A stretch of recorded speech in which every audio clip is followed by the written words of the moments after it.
Hey everybody, my name is Rob Aguiar and I'm from Glimpse Productions, and today we're going to look into a different sort of layer for one of my interviews. Canada's music scene is full of energy, creativity, and bold ideas. It's one of a kind and it's proudly different. Even though it's a tight-knit community, connecting through performances, recording spaces, and stories, it thrives when everyone, no matter their role, lifts each other up. Mike Smyth, better known as Smitty to the artists, is the heart behind MJS Custom Pickups in Mississauga. He's not just making top-tier gear, he's building real connections that put musicians first. He once told me that if a business can help an artist save $1,000 in a year, well, that's $1,000 that can be poured right back into their music, their image, and their brand. Welcome, Mike. How are you, Mr. Rob? Smitty, how are you, sir? Very good. Thanks, Rob. It's nice to be here. Awesome. Let's jump right in. Sure. Good. So what inspired MJS Custom Pickups? Where did it all start? Poorness, for sure. But I remember building guitars, like I was really young, 19 or so. And I was working for a fellow, Phil, at Music Mecca. I know I'm dating myself here.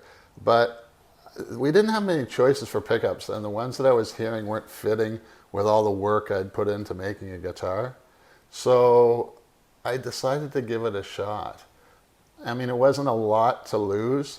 So then I really started going down the hole on pickups and realizing they really fashion the tone. So, you know, that just got me more and more into it. And I kept making them for my own guitars for years. And then eventually it sort of overtook the guitar making. So once I started offering them, on their own, apart from the guitars, which was a great suggestion by a friend of mine, Grit Laskin. It took over quickly, and then I just started offering pickups to everyone, and now we are where we're at after nearly 40 years.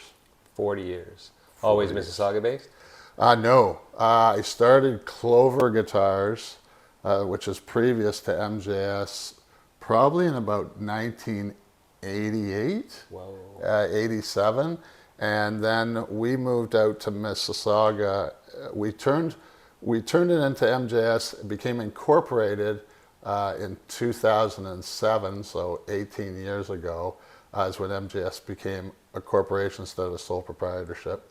And we've been out in Mississauga here for about that whole time. We got here in 2008, so 2008 on. But we were always dealing with the Mississauga music community. Awesome. Were there any defining moments or standout collaborations that helped shape your approach in terms of supporting artists? Well, I would be remiss if I didn't say one that I already said, William Grit Laskin, who I consider one of the best guitar makers. He's the one that gave me the advice to say, maybe you should start offering your pickups to the public instead of hoarding them in your own guitars. He said it's easier to get this amount of money than it is to get this amount of money. You'd probably do better, because at that time, there was only me. I was the only one making pickups in Canada. So that was great advice. As far as the collaboration goes, Rick Emmett, for sure, was a big one. I was wondering when we hear his name. I mean, Rick was gonna, you know, he came over here. Gil sent him over, because I've been friends with Gil for years. And he sent him over. You actually knew Gil before? I did. Well, I knew them all at once when I was like 15 years old. Okay. I helped them set up at Burnhamthorpe Collegiate Institute. Go BCI. And we set up Triumph there before they were big or anything. Wow. And I became friends later on with Gil, not too much longer, in my 20s. And then he just, you know, he was talking to Rick one day, and Rick had a broken pedal board. And of course, Gil being Gil just said, well, just bring it to Smitty, he'll fix it. He'll get it fixed. And he goes, Smitty's still like doing guitar and stuff like that work? And he goes, of course he is. And that's how me and Rick got hooked up. And again, and that would have been, I don't know, it's a while ago now, 15 years ago, 10, 15 years ago. And yeah, and he's been great. I mean, he didn't want to even try out the pickups. He didn't. He said, you know, I'm not really interested in trying, I just want to get my pedal board fixed. And I was like, well, if you want your pedal board fixed, you're going to have to try out some pickups. He said, okay, I'm down with that. And he did. And now we've put him in 30 or 40 of his instruments now. And yeah, and he is just great. The collaboration is excellent because I ask him to do something, he asks me to do something. We just mesh well, and that's sort of the whole idea. Like, you know, everybody can't be everything to everybody, but if you have two heads going at it, you're going to cover more ground, right? You're going to cover more ground.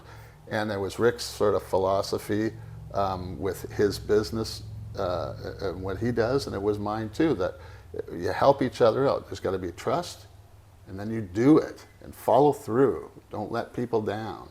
And it's been great. I mean, working with Rick it's been a laugh. He's now a friend more than a business associate, but we still keep doing things all the time. Like, we're constantly trying to muddle up some sort of project of some sort. So I love that. I mean, yeah, it's great fun. And you do, when you collaborate and you can make friends at the same time, now you've made a really good collaboration.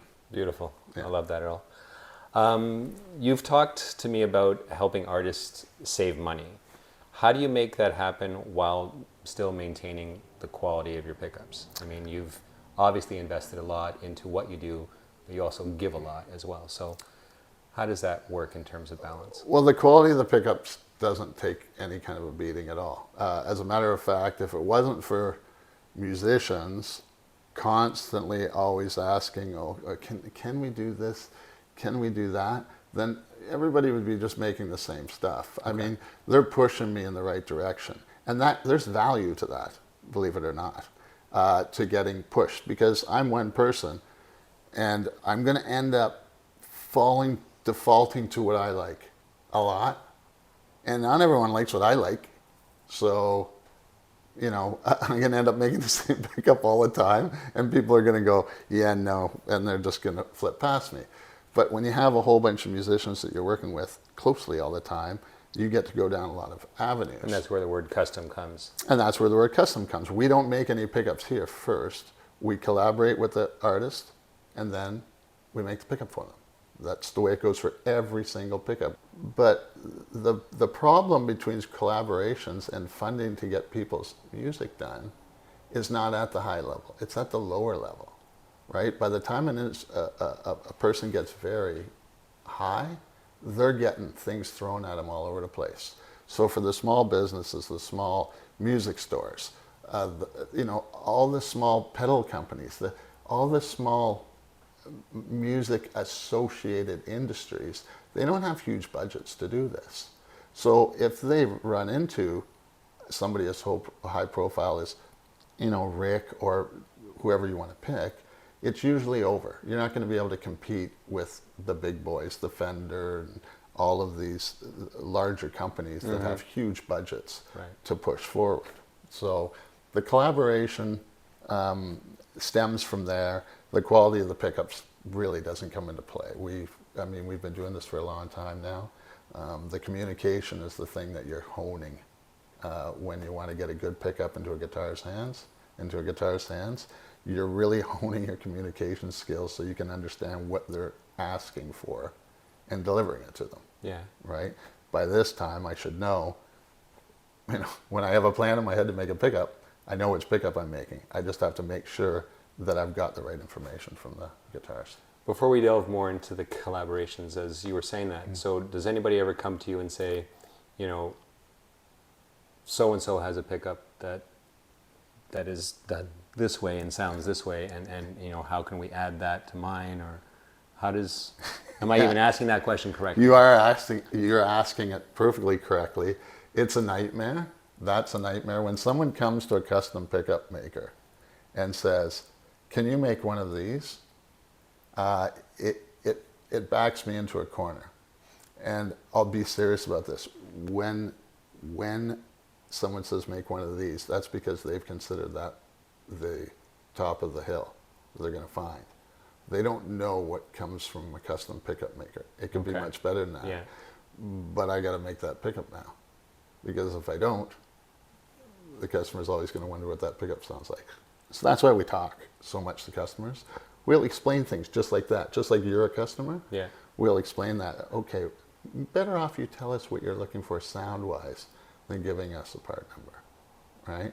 And in those collaborations, because that's another collaboration, it just sort of helps to start grease the wheels towards getting to know each other and building trust, because listen, that guy's got to go up on stage. Yeah. And if it fumbles for him, I mean, it's horrendous. I've been there. So, everybody wants their gear to be perfect when they go up on stage. They don't want any fumbling around or guesswork when it comes to that, because it's stressful enough. So realistically, we got to make sure that when they get their gear, they're like 10 out of 10, right? No, it's got to be 10 out of 10. Put it out of your mind. Go make your music. Yes. Yeah. Love that. All right. So an artist collaborates with you. You're going to be saving them some money on their gear throughout the year.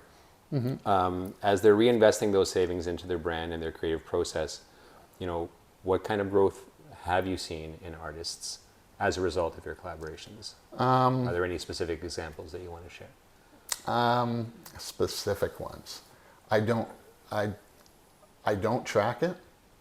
I go sort of by feel. Like, if I take it from the business point of view, collaborating with an artist that comes to us and says, can you help with the thing? I take a look to see how serious this artist is, because we know some are not as serious as others.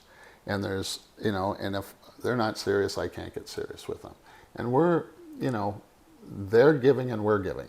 We're giving of our time, because we often service all the instruments of the artist. We're giving of our product, because either by way of wholesale or a discount, they'll be getting our products. So I don't want to invest that into somebody who's not all in, right? Makes sense. So I get a feel for that, and then if we end up doing a collaboration, value that you're talking about that you get in and out, well, there's some value. I can tell you that there's some artists that came to us who weren't that serious, and after me telling them, I don't think we can do this, you're not that serious, they got serious. So, and they went on to do things. So there's some value there, right, just alone. So very, very hard to quantify, and I think that the problem, to get into the roots of it, the problem of having collaborations is having, some businesses may have super high expectations of what they're going to get, and they bail altogether. It's more of a big push. Anybody who does advertising these days, and I know there's a few years advertising gurus out there, that this one shot in the dark viral thing, whether it be online or great idea, that very rarely happens. It's usually a whole push of things that keep your name out there and maybe get you A going. consistent process. Yeah. So to the artist, the artist will want to ask us if we will collaborate for them. And then we will put them onto our social media and we will share their stuff. And then maybe they'll see someone else.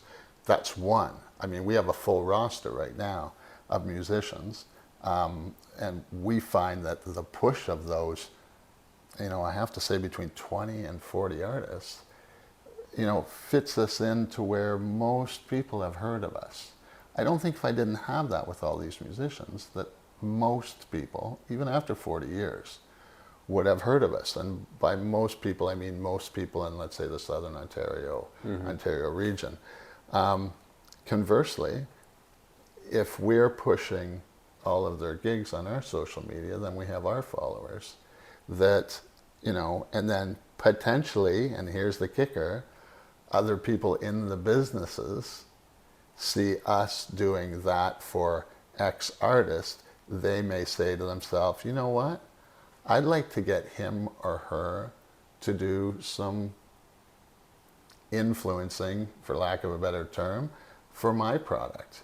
And this is what I hope will happen. It's what I'm hoping is going to come from this video, is that maybe some of the people that, besides just MJS, because music stores and music gear makers and stuff like that I think would do them really good. The problem is I think that the two sides are like, the grade 8 dance, where one's sitting on one side of the odd, the other one's sitting on the other side. Nobody wants to talk to each other. Yeah. I mean, the worst that can happen is say no. I've said no to many artists, Sure. right? For various reasons. Sometimes we just don't have room, but it doesn't kill them. I don't say I check back with us. It'd be nice if they could check with somebody else. Yeah. Maybe have another path to go down. I mean, it sounds what you're talking about there is cross-industry collaborations, right? Oh, very good. Cross-industry collaborations. I mean, I think if it might be a vital ingredient for the longevity of the independent music industry. Well, we talked about this before, and I'm kind of thinking in this day and age and in this economic thing, I mean, if you can get your independence, through your own financial ventures or your own fundraising and stuff like that, it's never going to hurt you. It's just going to make you more independent. Yeah. So yeah, I think that it's really important for the artists. And let's face it, I mean, for us to advertise in one of the mainstream things, your budget it's out of this world. It costs $10,000 for a quarter-page ad. Wow. Right? Like, we're not going to do that.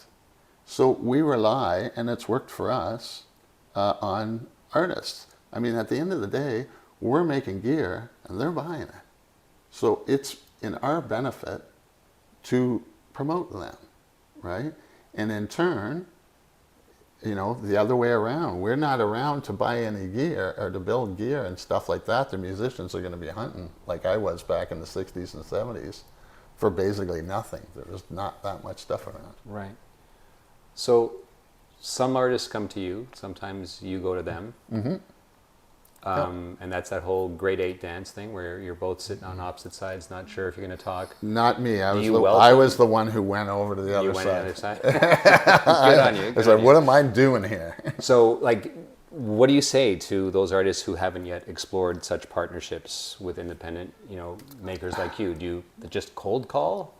Usually it doesn't end up being a cold call. Usually somebody will know somebody. So I'll inquire. I'll usually, if not that I have the book on how to do this, but I will start following their social media platforms. I'm especially on Instagram, so I'll start following them. That way I get to see what they do, what kind of music they do, how often they post. How invested they are. In their own business. Yeah.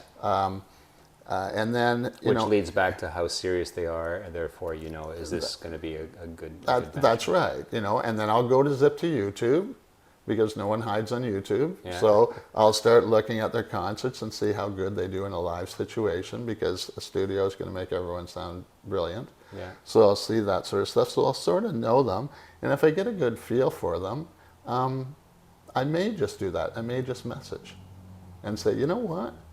I've been following your profile for a while now, and no pressure. You can answer me back if you want to.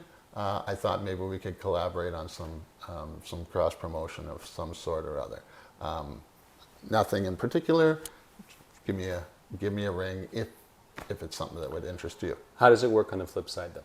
Right? Let's say there's somebody out there who knows of MJS. Yeah. Knows that you're supporting another artist, but you don't know them, they don't know you.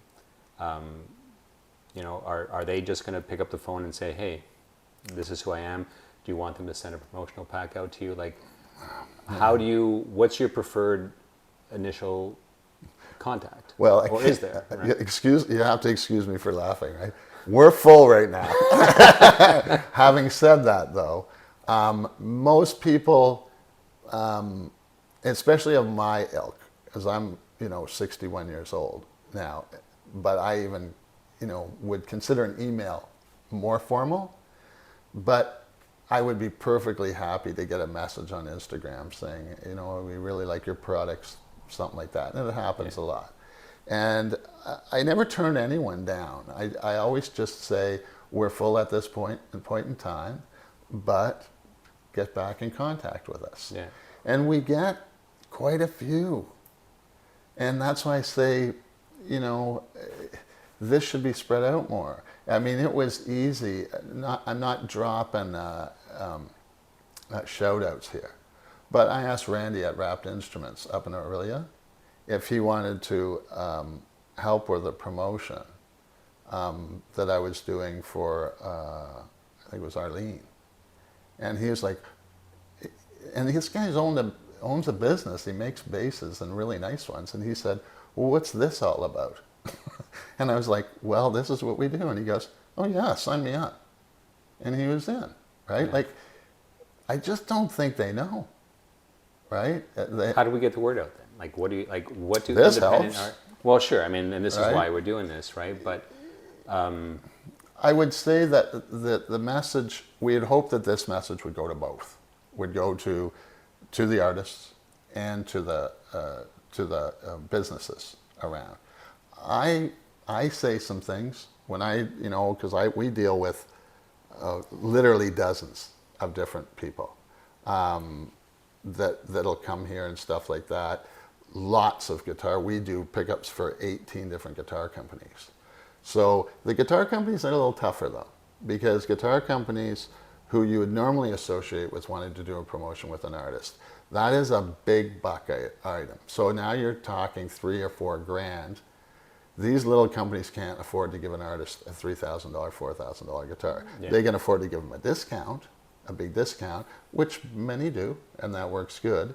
But remember, the guys that are building the guitars are also buying pots, they're buying frets, the pedal companies, all these other little things, and those people can afford to give away a strap, can afford to give away a pedal maybe or something like that. They're more in the realm for the local talent. I mean, of course, you would give away a guitar if Brian May from Queen was going to play it or something like that.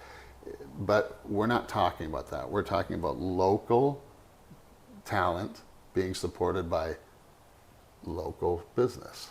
Yeah. So I would say, from the business end, we always like it better if an artist would approach us.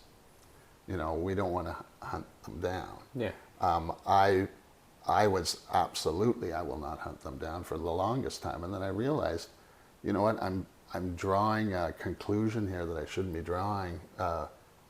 We do have this disconnect here. So maybe if I occasionally get off the wall and go ask get for off the the dance. wall and go and ask them to dance, and they go, well, what do I have to do? And most of the artists will be very, easy to get along with, and it's I needed a hashtag, I needed a @ include us in your promotion. The nice thing is every once in a while, we need a video done, right? We can ask one of those people, you play?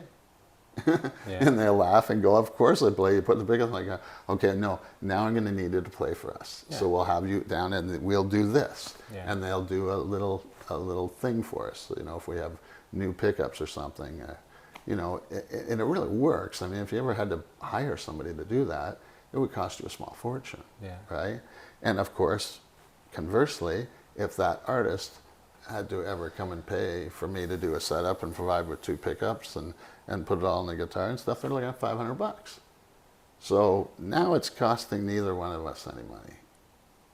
And that's $500 they can use on building their brand. Yeah, and it's $500 that I can use on whatever I need to do, Yeah. right? I mean, this shouldn't, it's more than as simple as I just put it there, but not too much more. The main thing is, can we get the cooperation? Because, as soon as the breakdown happens when one person doesn't start pulling their weight, right? So that's where the trust and having a really good conversation goes a long way. I can tell you that we have some artists that we've had for well over 15 years, solidly. We don't even have to talk anymore. We just know that's the way it should become, right? And we know, if we don't need to be mathematicians, we know that we've saved each other For sure. tons of dough and tons of headaches, Yeah. because we're pulling on the same rope. Yeah. I'm pulling for him or her, and they're pulling for me, and that's what you want. And some, now you don't have to rely on, independent musicians should be independent. So they all know it. You got to be a filmmaker, you got to be a songwriter, and you got to be your own promoter, and you got to be your own fundraiser. And that's what, that's why this sort of fits in so well. It's just that it's not utilized. It is at the top levels, right? But not at our level. Some people that help, right? Sam, who, who's not associated in the real estate business, but he gets that the collaboration is beneficial to him and is not, wallet emptying, right? So everybody has to get value. And when they do, it really works. We've had a great, to all the potential businesses out there, we've had an excellent experience overall. You have some bumps, it always goes that way. There's some bumps and stuff. We've also had some huge highs, like the one I just told you about, where it's like, so, overall though, the experience is for sure a plus. There's no ifs or buts about it. Awesome. As we get towards the end here, I always, ask a question about, what's coming. So what excites you about, the potential future of artist business relationships? That's a tough question, because I don't want to be general. And it was hard for me to formulate it, just so you know, because I know this is like such a gray sort of area. It's gray, and the word collaborative is as old as the hills, but yet this seems like this would be something new, which is a little weird. Yeah, really. But to us, we've been doing it for a while now with great success. That's what excites me. I always am happy when I come up with a new pickup or someone tells me to do something that nobody else. We call ourselves the goalkeepers all the time, right? That we're the last line of defense. If we don't do this pickup, nobody's going to do it for them. So we get excited about that, especially when it comes out cool, when a guy sends us a broken pickup from a 1959 Flutschenberger German guitar and says, there's none of these in the world, can you please make this work? That's exciting. But for me, watching one of the artists that we deal with on a regular basis all of a sudden get a huge bump from something, I totally dig that. Like, that is just like, wow, holy mackerel. That when they get that, that gig that comes out of nowhere, and it's like, wow, that's a bump, right? And we're like, part of me says, thank God they're with me. but like right there, there's a certain passion in what you just said there. You're not just making great pickups. You're building trust with these artists, and every time you help an artist, you're showing them that the scene is growing with purpose and generosity and the collaboration that we've been talking about here. It's a close music industry that we're all part of here, and it's the relationships that you've built that kind of keep things moving forward. And I want to thank you for that. So you're welcome. I hope we're successful in doing that and continue to be. Like I said, the next step is pushing other guys the same way, and I'll continue to try and push them as much as they'll listen to me. Some of them they might be just going, hey, leave me alone. Yeah, that's not really my character. Awesome. Well, thank you very much for taking the time to do this. You're very welcome. And the reverse thing. Have a great day, brother. Thank you.